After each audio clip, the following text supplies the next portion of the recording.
বিপদসীমার অনেক উপরে। শায়েস্তাগঞ্জ খোয়াই নদীর ব্রিজের অবস্থা খুবই খারাপ। এখানে যে কোনো সময় বাঁধ ভেঙে 4-5টা প্লাবিত হওয়ার সম্ভাবনা খুবই বেশি।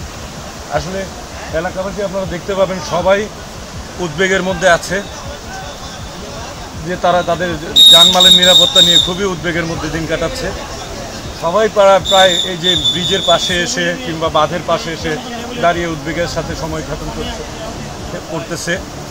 আমরা মহান আল্লাহ পাকের কাছে দোয়া করি যাতে আমাদেরকে এই বিপদ থেকে আল্লাহ রক্ষা করেন। আসলে আমরা যেখানে দাঁড়িয়ে আছি এটা শায়েস্তাগঞ্জ উপজেলার পুরান বাজার রেল ব্রিজ।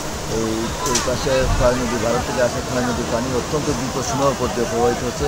এইখানে হাজার হাজার মানুষ, পুলিশ প্রশাসন, সেনাবাহিনী এবং উপজেলা প্রশাসন একযুগে এই বাঁধটি রক্ষা করার জন্য কাজ করছে।